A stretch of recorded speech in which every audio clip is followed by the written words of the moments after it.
Vereadores, vereadoras, o que a gente está votando, o vereador Cristiano Becker. Porque nesta casa, infelizmente, tudo vira um debate entre esquerda e direita. E eu quero deixar bem claro aqui que eu não estou aqui para defender esquerda ou direita. Eu estou aqui para defender trabalhadores. E defender trabalhadores é defender os Correios, é defender 86 mil de trabalhadores. Quero aqui saudar a presença do presidente aqui do Sindicato dos Correios aqui da região da Serra, o Ricardo Paim. Parabéns pelo excelente trabalho que tu faz aqui na Serra, Ricardo. E dizer a você, trabalhador dos Correios, é muito fácil a gente vir aqui fazer discurso, como falou o vereador Pedro Rodrigues, para encher linguiça.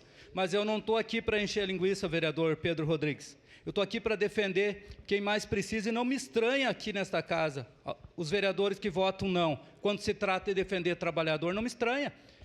Está tudo certo. Só que assim, vereador Pedro Rodrigues, mais uma vez falar do senhor aqui, eu não estou aqui para encher linguiça e essa frente parlamentar não é para encher linguiça. Essa frente parlamentar é para defender estatal, é para defender trabalhador, é para votar não à privatização, que eu sempre vou ser contra a privatização, porque se privatização fosse boa, famílias do Rio Grande do Sul não ficavam 20 dias sem energia elétrica com a CE Equatorial.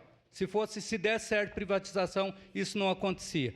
Então, a gente está aqui para defender, mais uma vez, falar para defender trabalhador. 86 mil de trabalhadores dos Correios estão passando por dificuldades agora, e sim, capitão Ramon, a gente tem que achar uma saída para tudo o que está acontecendo nos Correios. A gente tem que achar uma saída juntos, por isso que a gente está aqui criando essa frente parlamentar, sim, para defender os trabalhadores, mais uma vez eu repito, e com certeza votarei sim, presidente. Em declaração de voto.